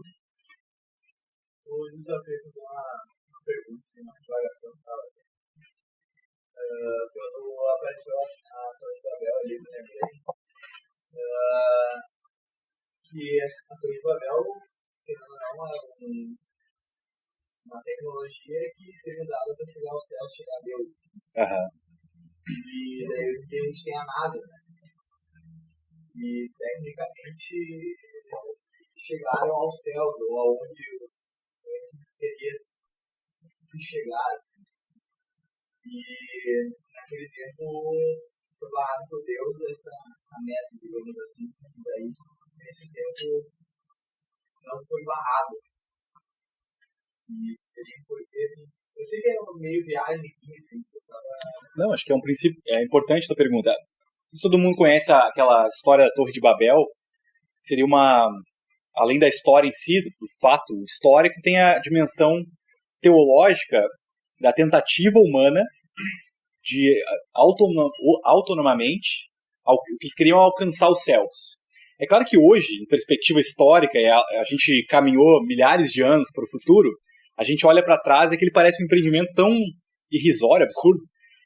Quantos andares será que eles conseguiram fazer de prédio? Né? Qualquer prédio, talvez em Novo Hamburgo, seria, quem sabe, mais alto, não sei. Mas me parece que a chave teológica não está no empreendimento em si, mas está onde está o coração, digamos assim. em termos do que está se buscando com isso, né? Não necessariamente, digamos assim, um empreendimento como a NASA, ou teologicamente falando agora, né? Ou buscar, digamos assim, entender e compreender o universo, pesquisar as estrelas, entender como funciona esse processo, seria necessariamente uma expressão da autonomia humana. Pode ser. Entende? Porque aquele mesmo cientista, e tem vários cristãos que trabalham na NASA, e eles veem aquilo como um trabalho de glorificação do seu Criador. Mesmo que aquilo represente uma evolução tremenda em relação à Torre de Babel. Então, assim, não é simplesmente, nesse caso, o evento que vai representar Claro que ele vai carregar coisas... Muita gente questiona, né? Tá, mas a gente precisaria fazer isso sem ter resolvido outros problemas? Bom, a gente poderia entrar nessa discussão, entendeu? Mas eu acho que tem assim, qual que é o valor que está por detrás daquele empreendimento ali? Não sei se responde até. Tá, então já é bom, satisfação é bom. Eu não queria ser simplista, nem crente demais, mas pensando nesse assunto e até que ponto a evolução da tecnologia tem trazido evolução para o ser humano, né? Desde os primórdios, desde a criação, se cometem os mesmos pecados que a gente comete hoje. E quando a gente fala do futuro do ser humano, a Bíblia fala sobre a degradação do ser humano, ela fala que o pecado de cada vez mais vai tomar conta do mundo, né? Uma morte que vai se esfriar e tal. E isso anda em paralelo com a evolução da tecnologia, né? E é interessante esse raciocínio, porque a gente está sempre buscando nos periféricos, né, em coisas que são visuais, que podem trazer para a gente sensações melhor, só que o nosso coração, ele praticamente vai continuar dependendo de Deus, né? Vai continuar precisando de Deus. Né? É uma reflexão assim, dentro desse assunto que você trouxe, que eu acho que vale para mim, eu penso muito nisso, até que ponto está afetando a minha vida. Sim. Realmente, uma vez eu ouvi uma pregação, um pastor amigo que falava sobre estamos melhorando para melhor ou melhorando para pior. Né? Eu acho que é uma reflexão interessante para a gente ter. É uma coisa que tenho falado, assim, acho que é bem importante nós pensarmos no seguinte, né? Acho que numa geração que aceita sempre a mudança como algo positivo, a gente pode perguntar, será que toda mudança necessariamente é um progresso? Acho que aí tem margem para a gente discutir. Que não necessariamente toda mudança é progresso, né? Então, por isso que eu acho que cabe a nós analisarmos, cabe a nós discernirmos essas estruturas, para onde ela está apontando, para direção, qual o valor que está por detrás disso, né? E como isso expressa, talvez, algo que pode ser até um desespero humano, uma tentativa autônoma humana de, por exemplo, chegar à imortalidade. E de novo, gente, essa crença, digamos assim, do pessoal que segue o Kurzweil é uma devoção religiosa, de fato, para muitos, não é? E não estou brincando, ironizando aqui. De fato, muitas pessoas seguem piamente. Eles acreditam, olha, quando a singularidade chegar, os nossos problemas vão ser resolvidos. E o Kurzweil, ele já avisou, ele tem ele vai ser congelado quando ele morrer, né? O corpo dele vai ser congelado porque ele acredita que talvez ele morra antes da singularidade chegar, mas então quando chegar a singularidade, a gente alcançar a vida eterna, ele vai ser descongelado e vai poder ser, digamos assim, a mente dele vai poder ser ressuscitado e a mente vai ser, algum software vai fazer um download dessa mente para ele viver novamente. Tem semelhança com a teologia cristã em termos da nova criação. Tem muitos teólogos, inclusive, aí, a gente parte uma parte complicada, dizendo que a nova criação, na verdade, é isso. Nós vamos ser ciborgues. Então, só o Daniel tinha levantado a mão, ele já tinha sido a palavra. Pode ser, então.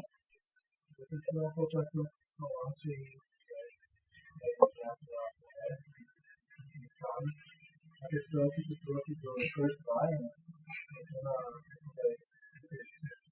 Na parte da filosofia da mente, né? Que são os Descartes. A questão do Descartes, por exemplo. Penso, logo existo. Eu acho que o fato de eu pensar me dá minha construção de existência. Então, como é que uma máquina que não pensa tem uma existência? A minha identidade, enquanto eu penso, não existe. O fato de existir, eu estou pensando. Sim, Se eu não penso, não existe. sim. Eu relaciono a questão do tempo, ser e tempo, né? Já que nós temos de hardware, como é que eu vou fazer essa questão de não ser sem ter tempo, espaço? Sim, sim, sim. Não sei se você entendeu. Entendi, claro. Como é que uma máquina sim, vai ter uma identidade? sim. E, de novo, eu apresentei a teoria do Kurtz Weiss sem necessariamente concordar com ele. Sim. O que ele está defendendo é que qual que é uma grande questão hoje da ciência da computação e da filosofia da mente? É tentar o antagonismo mente e cérebro. Porque nós temos um cérebro, certo? Que é a parte material, se você preferir, o nosso hardware, que carrega um software, que carrega o nosso pensamento, carrega a nossa mente. Se a gente abrir a cabeça de qualquer pessoa aqui, você não vai encontrar a mente de ninguém, você vai encontrar o cérebro, o hardware, né? Não o software. O software seria o pensamento. O que esses caras... aí a alma é outra história, né? Mas o Kurtz Weiss, inclusive, não acredita que existe alma, mas é outro papo. Mas o que eles acreditam? Que a evolução tecnológica, que eu discordo que se a gente vai chegar a esse ponto, vai chegar ao ponto de entender completamente qual que é a conexão entre mente e cérebro. Então você vai conseguir mapear completamente o cérebro e vai conseguir reproduzir essa mente, esse software, autonomamente à dimensão material. É por isso que uma máquina, para eles, conseguiria ter uma mente. E isso é a singularidade. É o dia que a máquina tem consciência. E é o dia que aí, enfim, né? Vai passar no teste de Turing, exatamente. Exatamente. Gente, a inteligência artificial não é um papo novo, ele está voltando agora, né? Década de 70, 80 foi o auge disso, agora está emergindo novamente. Posso seguir, Daniel, depois... Uma pergunta que a gente pode citar essa questão de que doenças novas estão surgindo muito vinculadas à tecnologia, né? Assim, a depressão, quando está falando sobre a questão da solidão e a solitude, elas vão virar uma coisa só, né? Nós, como cristãos, a gente olha, enxerga isso e diz, olha, eu tenho que receber as novas tecnologias com uma certa análise, para ver o que ela dá de ruim também junto. Sim. Né? Isso nós, como cristãos, né? E a gente sabe que cada inovação tecnológica tem uma filosofia por trás, tem uma cosmovisão por trás. Né? No âmbito de quem cria isso, né? Não se faz uma análise a respeito da proporcionalidade entre o tipo de tecnologia que está sendo criado e o tipo de deficiências que isso está causando na sociedade. Se faz análise ou não se faz, né? Ou se faz, vê, mas eu estou lucrando com isso, vamos lá. Pois é, cara, essa é uma excelente pergunta. Não sei se tem alguém que trabalha nessa área aqui também que poderia nos ajudar, né? Acho que a última frase dele porque tem a questão do lucro, né? Você está lucrando com isso. Agora, não seria absolutamente cínico dizer que só tem gente que quer lucrar. Eu acho, e conheço algumas pessoas que trabalham nessa área, esse meu amigo, por exemplo, André, que tem boas ideias e quer implementar através da tecnologia. Por exemplo, ele desenvolveu um projeto, há muitos anos eu lembro que ele começou isso, eu não sei a que pé tá, mas ele compartilhou essa ideia comigo, que ele estava com essa ideia de criar um projeto de através da internet, criar esses portais de transparência política, de prestação de contas, desenvolver um app para que isso pudesse ser mais acessível à população, se pudesse controlar os gastos da prefeitura local, tivesse mecanismos mais próximos, por exemplo, para você acompanhar mais de perto o poder público. Não sei, os exemplos poderiam ser multiplicados, mas eu creio que tem boas ideias. Eu acho que a gente não poderia se eximir.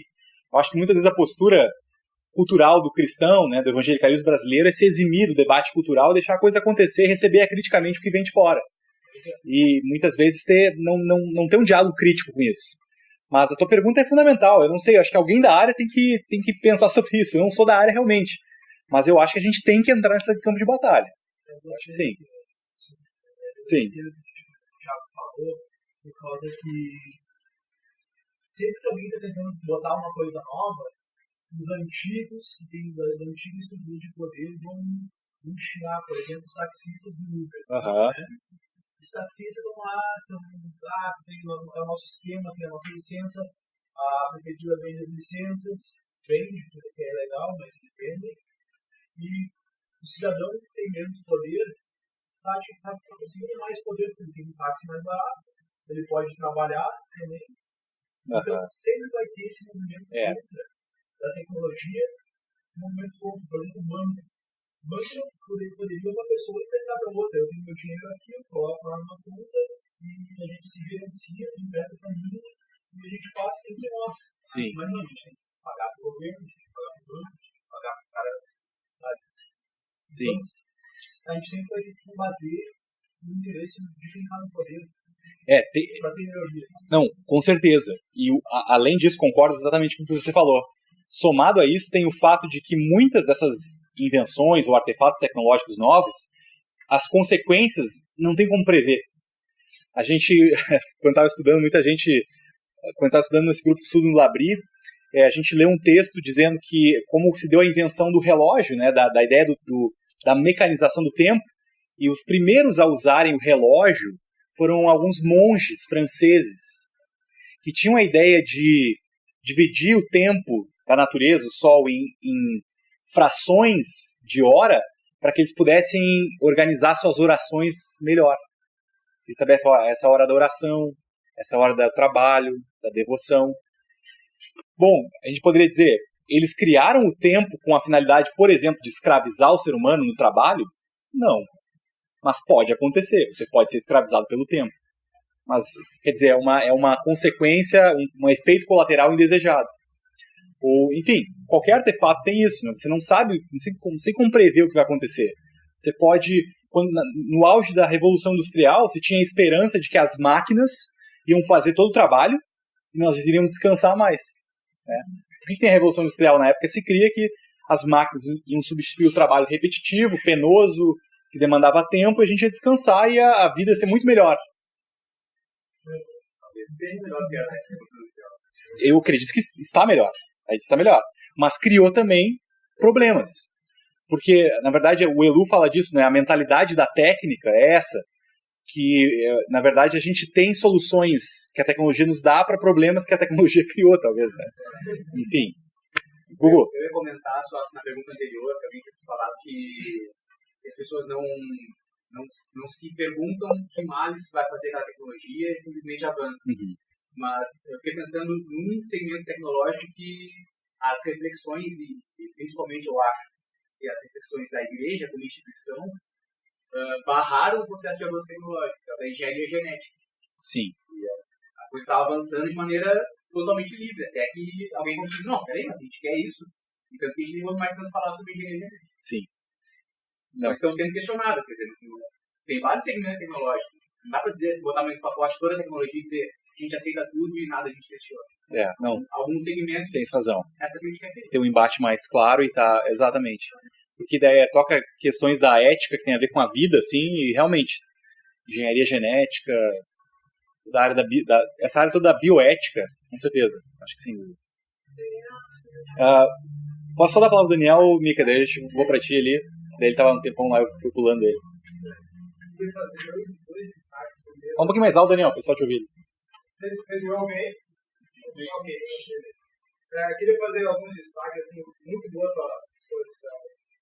Já não se esperar, mas a gente sempre se admira, né? Foi muito agradável e Deus foi muito abençoado. Eu acho que é bem interessante quando traz o Kurzweil, e aí ele traz essa ideia de que a gente vai atingir uma imortalidade, porque me parece que ele tem um certo discurso escatológico. Então, há uma narrativa escatológica, onde se cria uma certa imagem do que seria uma vida boa ou a vida a ser alcançada, e aí eles criam uma série de artefatos que apontam para essa realidade. Normalmente, e essa é mais uma das possibilidades de narrativas seculares que nós temos. Nós, como cristãos, nós temos que viver um outro tipo de narrativa, e essa imagem final que nos ajuda nessa caminhada deve ser a imagem do reino de Deus e que nós nos tornemos mais semelhantes a Cristo.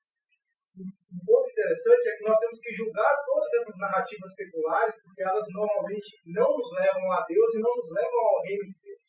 E às vezes a gente acha que a mera abstração ou a mera crítica intelectual ela é suficiente. A gente fala assim, olha, eu posso ter todos os aparelhos tecnológicos na minha casa, todos, e eu saber usar exatamente no momento certo, porque intelectualmente eu sei o que é que o cara pensava e eu então não vou agir com aquele mesmo objetivo. Sim. A questão toda é que nós não somos seres meramente intelectuais, naquele sentido moderno, eu penso logo existe. Essas novas tecnologias geram novos modos de vida e esses modos de vida vão sendo assimilados por nós de modo que nós não percebemos isso, não nos damos conta e de repente nós já estamos agindo nessa narrativa secular.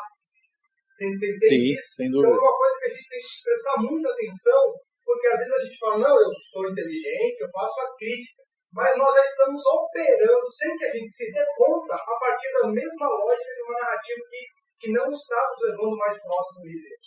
Então, talvez uma sugestão seria nós pensarmos tanto nas tecnologias e no modo como nós temos vivenciado tudo isso, se isso tem nos feito mais semelhantes a Cristo ou o contrário disso.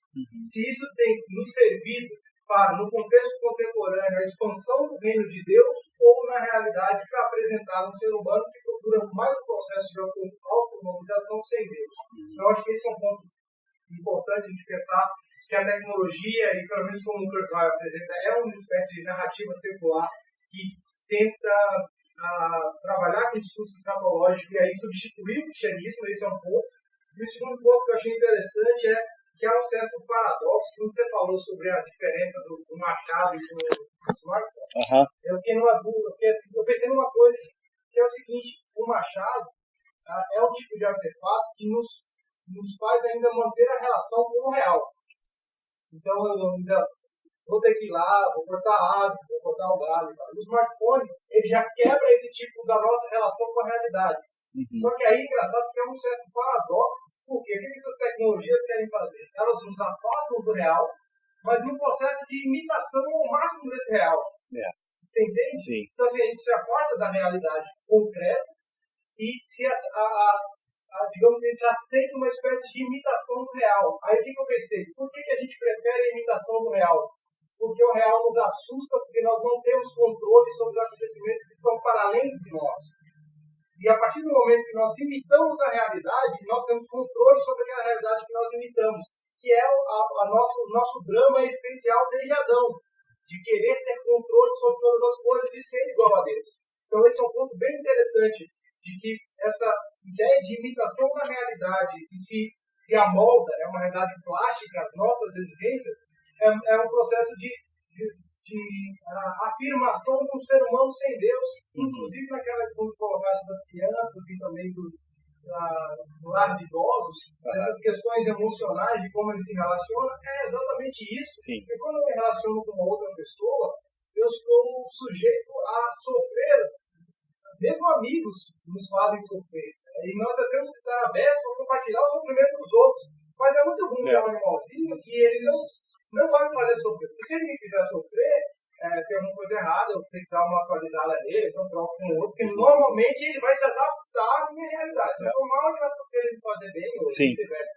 Também nessa lógica de um processo tecnológico que procura sempre colocar todo o controle de um ser humano que não consegue aceitar a sua finitude e reconhecer um Deus infinito. Então, acho que isso também é um ponto interessante de ser pensado. Realmente, 2 pontos bons. Essa questão da narrativa secular é exatamente isso. Por mais que nós saibamos, muitas vezes, intelectualmente, que uma coisa é correta, nós temos hábitos que muitas vezes são muito mais fortes do que a nossa ideia sobre aquilo. Gente, isso a gente experiencia no dia a dia. Assim, eu sei que eu não quero, por exemplo, priorizar, não quero perder tempo com o meu tablet, com o meu computador. Mas às vezes é automático, você acorda, todo mundo café, abre, ia ver uma outra coisa, mas já está ali de alguma maneira, eu fui para o meu e-mail, fui para o Facebook, porque é o meu hábito fazer aquilo. Então nós operamos com um hábito que é mais forte daquilo que nós pensamos. Quer dizer, o hábito, ele socializa os nossos afetos, o nosso coração, as nossas emoções, inclusive. Então, assim, para mudar isso, a gente tem que saber mudar também o nosso hábito. E para isso é muito forte, quebrar um hábito, ter uma outra disciplina, né? É muito forte. Não é simplesmente, então agora a gente sabe, então, que eu não vou fazer mais isso, mas é muito mais forte do que isso, né, gente? Nós todos sabemos na pele o que é isso. O segundo ponto dessa realidade plástica, eu acho que exemplos disso, né, a gente pode, como a gente quer, na verdade, criar uma realidade virtual plástica, mas ela tem que se aproximar da realidade. Exemplo disso, gente, BBB 17, inacreditável, né, continua fazendo sucesso, porque o que as pessoas falam? Não acredito, é de verdade, eles se beijaram mesmo. Quer dizer, é algo, se cria aquela fantasia, aquela realidade virtual, em certo sentido plástica, quase teátrica ali, e que você fica tão fascinado com aquilo porque é real. Porque, poxa, né, as pessoas estão realmente se beijando. Será que eles realmente fizeram sexo? Aí todo mundo fica debatendo aquilo, poxa, é tão próximo da realidade. Mas é uma simulação, simulacro. Assim como o outro exemplo, que é a pornografia, que é um simulacro da realidade. Mas que você manipula plasticamente, quer dizer, você tem a ideia de que da estimulação do prazer, mas na verdade simplesmente é uma coisa plástica, que pode ser moldada conforme a sua vontade, na hora que você quiser acessar aquilo, né? Então acho que sim. Mirelle, Maria Clara. Tina, vai. Não, era só um questionamento ali do futuro do ser humano. Quem é o ser humano, na verdade? Essa parte da realidade, vai ser terra, de novo, terrestre, né? Como é que vai ser isso, tá? Pois é. Que espécie de divisão que vai causar no mundo? Pois é, sabe, você já comentou? Sim, eu só pensei a respeito disso. É uma coisa que eu já pensei um pouco sobre isso, que é a questão sociológica. Porque a gente está falando aqui, em certo nível ideal, porque a gente assume, por exemplo, esse aparelho como se fosse tranquilo. Ele é um artefato, é um software, tem aqui dentro e tal. Mas a dimensão material dele precisa de uma materialidade. Ela precisa de elementos para ser produzido. E esses elementos estão em países com uma política, com uma economia, com regimes X ou Y. Inclusive, gente, alguém me ajuda? Um dos principais materiais para a produção do iPhone, né, que é, como é que é? Design in California, made in China, ele vem do Congo. Extraído no Congo. Isso a gente pode se perguntar, e se tiver uma guerra? E se alguns países africanos ou a China dizer, nós vamos parar de produzir o smartphone? Você pode ter sei lá, quase um cenário pós-apocalíptico, assim, né? Afora que algumas pessoas iam literalmente acabar a sua vida por não ter acesso à internet, você teria um mundo que não é porque a gente não tem tecnologia para produzir o iPhone que não tem mais iPhone, é porque não tem mais material, acabou o material, ou se está em guerra por conta do material para produzir o artefato. Então é mais complexo, e eu acho que o Kurzweil ignora muitas questões dessa divisão sociopolítica, que também está na jogada aí, não é simplesmente assim, conseguir os materiais, a produção vai acontecer, pode ser que tenha uma crise na produção, por exemplo. Exatamente. Tem mais duas pessoas aqui, Mirelle.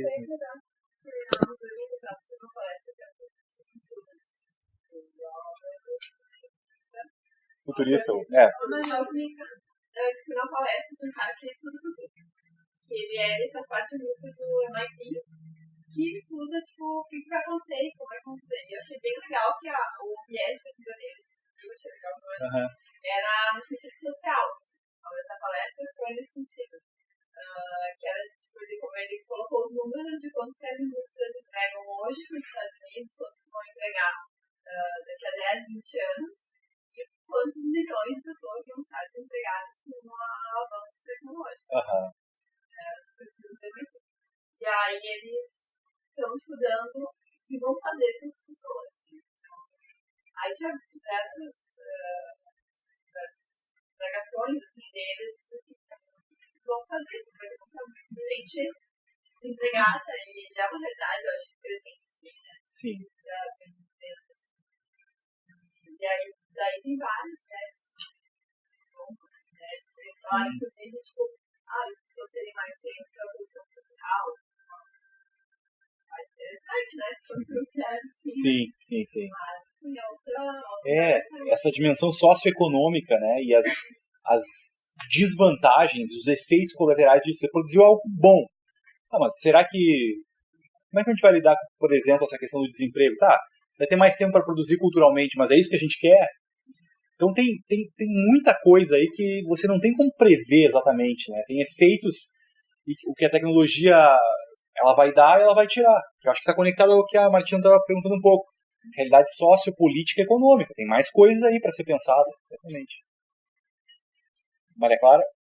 Não, só um comentário sobre a diferença do Machado e do smartphone, né? Sim. Estava pensando justamente a questão da virtualidade da nossa cidade, né? Porque acho que desde o começo os artefatos foram construídos por uma criação com base em serviço. Aham. As questões do corpo humano, por exemplo, Machado instituiu braços, e tal. E aí foi seguindo uma sequência em que você pode pegar um artefato mais concreto, assim, né, que não inclui a virtualidade, e você pode desmontar e descobrir do que ele é feito, e como ele serve, como você pode melhorar aquilo, assim, acesso, né, ao melhoramento. Sim. No sentido de mais domínio, né? No nosso inicial, dominar a natureza. Né? Então, aí eu estava pensando na grande diferença, porque o Pascal falou, né? A questão da indústria humana, né? Tem um buraco que é o tamanho de Deus, né? E esse buraco ele não é preenchido por artefatos jamais. Então, os vidros eles podem ter sido durante a humanidade artefatos, mas eles logo foram desmascarados. A questão da virtualidade é que ele emula o cérebro, que é o maior mistério. Sim. E eu acho que a filosofia da mente, por exemplo, está debatendo há séculos, há milênios. Assim. Sim. Então, assim, essa distinção da alma, mente e cérebro, que é a virtualidade criada no smartphone, ela carrega um potencial imenso de inovação e redenção. Ele satisfaz a redenção, o espelho da redenção, o espelho caído da redenção. Sim. Justamente porque é o fogo dos antigos. Você olha e você não sabe. Eles não sabiam ver os fins e tal. Então a gente olha e a gente tem uma micro influência, né? A plasticidade que a gente pode observar na nossa influência, ela é mínima. Mas, por exemplo, a gente não pode desmembrar como a gente faz uma mesa e reconstruir, né? Porque a gente não pode abrir o cérebro e analisar pensamentos. Sim. Então, acho que, bom, enfim, para a prática, não vai ser breve, assim, eu estava debatendo, mas acho que a prática é justamente o que a gente estava conversando na nossa palestra dos discursos. Reconhecer qual é o discurso teológico, justamente, assim, né? Porque essa possibilidade tão forte de redenção também tem nos pegado. Sendo que nossa discurso de redenção é completa e plena. Sim. Então, assim, será que a gente tem pensado que é só questão do ato? Então, é uma, idolatria, vício, não sei o quê. Mas não é um vício como jogar contra. Assim, é um vício porque eu construí um euzinho, um mini eu, querendo transformar em mini Deus, querendo me transformar em mini Deus. Então, assim, é um potencial enorme para esse processo. Eu acho que a compreensão disso.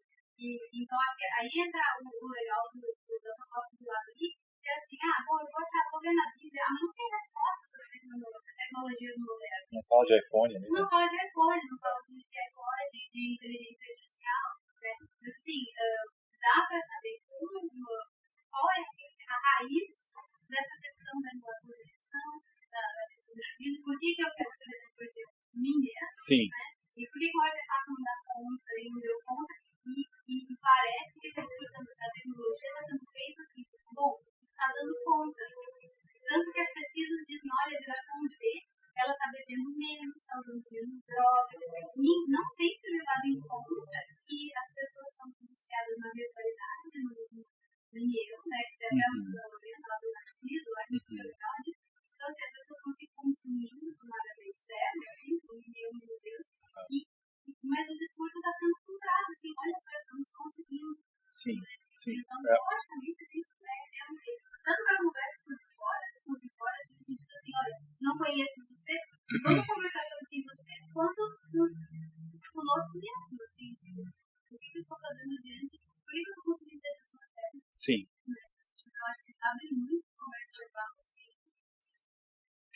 Não, sem dúvida, Maria Clara. Acho que esse, talvez na teologia que eu ia refletir, pensando aqui, tu estava falando sobre o conceito de idolatria, né? Como idolatria sempre é uma criação nossa, humana, que a gente diz, você é Deus. Mas ela é uma criação que é a nossa imagem e a nossa semelhança, né? Seja... A idolatria é sim, complexíssima. Claro. Porque tem, por exemplo, Claro.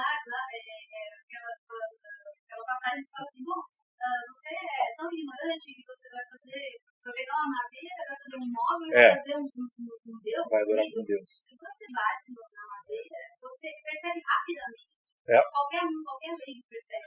Agora tem gente que passa a vida inteira sem perceber que a idolatria é tão profunda e que é essa instituição, assim, que é um discurso completo. Digamos que são ídolos mais complexos, que vão começar, já nos respondem, né? E já nos satisfazem durante um tempo. E é interessante, tem tantos pontos que tu falou, mas uma outra coisa que eu estava querendo falar antes, mas eu vou pegar o gancho do que tu disse, é pensar que a gente tem esse contexto, essa crítica social que muita gente faz da pós-modernidade como um tempo sem esperança e um tempo de que as grandes metanarrativas entraram em colapso. O que está parecendo muito claro aqui é que essa aqui é uma nova metanarrativa que está surgindo, né? Esse pêndulo da história que vai da modernidade, a pós-modernidade, a desilusão, descrença. Nós temos agora uma nova redenção, nós temos a singularidade, é a vida eterna, é a escatologia bíblica reinterpretada através da esperança no ciborgue, não mais da nova criação, ou da singularidade.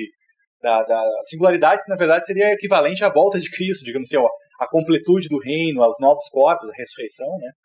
É uma versão quase teológica, realmente. Eu acho que, se a gente pensar aquilo que a gente aprende desde o início lá na escola dominical, mas a ideia da onisciência e da onipresença, a gente está chegando próximo, né? Ou melhor, não está, mas a gente está mais próximo do que estava antigamente com isso aqui. A gente sabe muito mais. Olha, não está caminhando para ser onisciente. E a onipresença também, com a separação tempo e espaço, você não tem mais o tempo, e a gente começa a querer se igualar à divindade, se igualar a Deus como alguém que está em todos os lugares ao mesmo tempo. E onipotente no sentido também da força, do poder. Né? Tu tinha levantado a mão antes, acho que eu vou te dar com a última pergunta, porque tinha várias mãos levantadas aqui, gente. Várias, senão a gente vai seguir, mas a gente pode seguir conversando informalmente depois, tá? Bom, Arthur. Pois é, primeiro, essa questão agora que tu falou, eu lembro de uma propaganda do Samsung Galaxy S3, que era exatamente sobre essa questão da onisciência, onipotência e onipresença. Né? Trazia o celular, e aí ele coloca assim, ele sabe tudo sobre a sua vida. Né? Ele sabe de toda a sua agenda. Com ele você tem poder de fazer tudo em um só lugar, né? Ela mostrando lá os aplicativos, quer dizer, eu posso ir no banco pelo celular, eu posso programar, sei lá, isso e aquilo. E eu trago assim, talvez essa reflexão no sentido de que qual é a nossa relação com esse aparelho. Né? Se ele não está tomando o lugar de Deus na nossa vida. Né? A gente falou antes, né? A primeira coisa que eu faço de manhã, o que é? Logo depois de dar lá desligar o despertador, se já não é logo abrir algum aplicativo, ver alguma coisa, assim, nosso primeiro suspiro da manhã, né? Aí eu queria trazer só um questionamento assim, sobre essa questão do que é real e o que não é real. A gente falou antes sobre rede social, uma imitação da realidade e tudo mais, não existe um espaço físico chamado Facebook, né? Agora eu vou entrar no Facebook, o que eu faço aqui é real e tudo mais, sem essa crítica de que não é real. Mas eu pergunto assim, será que não é real mesmo? No sentido de as ações que eu tenho ali dentro causam reações aqui fora. Né? Sim. Então a gente vê pessoas sendo presas por racismo, por exemplo. O cara foi racista no Facebook e isso teve um resultado na vida real dele. Sim. Né? Teve um resultado na realidade. Então, esse questionamento e agora só uma última reflexão. Tem um autor que fala que as visões sobre o futuro nunca são sobre o futuro, mas são sobre o presente. Né? Então, aquilo que o Kurzweil fala sobre 2099 não é para daqui a 80 anos, é para agora. As visões que a gente tem sobre o futuro é a potencialidade do presente. Quer dizer, ninguém tira do nada. Se o autor falar que a única visão de futuro que vem do nada, na verdade, vem de Deus. Ele fala do nada, mas é só por uma revelação divina. Então, qualquer outra visão que a gente tem de futuro, previsão, etc., é baseado no que a gente está vivendo agora. É o pêndulo na história. Então, essas preocupações elas não são para daqui a 80 anos, elas são preocupações para agora. Sim. São preocupações que, quer dizer assim, a nossa ação enquanto cristãos precisa ser agora, ela não pode esperar 80 anos. Esse mandato cultural precisa ser obedecido agora, não daqui a 80 anos. Sim. Então, sim. Tu falou assim da coisa da dependência, da promessa de viver em um lugar só, e como a gente comentasse do hábito também, da primeira coisa, né? Só lembrei da Sherry Turkle, comenta que essa pesquisa agora feita nos Estados Unidos no ano passado revelou assim 45% dos americanos confessaram que checavam a sua rede social, o seu celular antes de levantar da cama. Então, não é assim que ele vai levantar e olhar. Ele está deitado, tocou o despertador, pega, vai chegar antes de fazer qualquer coisa, gente. Se dá, sei lá, bom dia para a esposa ou escovar os dentes, fazer qualquer coisa, ele vai já estar conectado àquele contexto. Né? E o que tu falou também de depender cada vez mais da nossa vida concentrada, a gente falava disso hoje, né, Roberto? De como a gente, muitas vezes, quem é que aqui leu os termos do Google quando você criou um Gmail, por exemplo? Seria interessante, né, gente? Eu acho que fazer um exercício, criar um grupo de debate, vamos trazer aqui os termos para ler. Porque, de fato, a gente está aceitando, fazendo esse contrato social sem ler os termos. E, dentre esses termos, o Google sabe, gente, dentre várias coisas, nossos contatos, nosso perfil, nossa idade, com que tipo de pessoas a gente se relaciona, quais são as palavras que a gente pesquisa na internet, os nossos interesses. E uma coisa que já é comum há um tempo, mas eu me assustei esses tempos, quando a gente foi procurar um restaurante, estava lá em Florianópolis, vamos olhar esse aqui e tal. Aí começou a baixar no Google, assim, tempo em que as pessoas ficam no local, tempo médio, 1h30. Terça-feira, pico de movimento, às 21 horas. Pessoal, como é que eles sabem disso? Ora, todo mundo vai com celular, né? Então, ele calcula o tempo que a pessoa ficou naquele lugar, usou o Wi-Fi, por exemplo, daquele lugar, e consegue dar em cada dia qual que é o horário de pico do restaurante. Só que, claro, o meu ponto é esse. Ele não é estático. Você olha aquilo e diz, às 21 horas então é o pico, eu vou às 20. Só que um monte de pessoas fizeram a mesma coisa. Então semana que vem o pico não vai ser às 20 horas, vai às 21, vai ser às 20. Então quer dizer, ele vai modelando a forma como a gente vive. Ou você está dirigindo no Google Maps, é a mesma coisa. Como é que ele está lá o vermelhinho e sabe que tem mais movimento naquele ali, ou Waze? É porque tem mais gente conectada e indo por aquele caminho. Aí todo mundo, vou para outra rua então. Aí todo mundo vai lá. E, quer dizer, tem uma qual palavra para isso, né? Tem uma simbiose, né?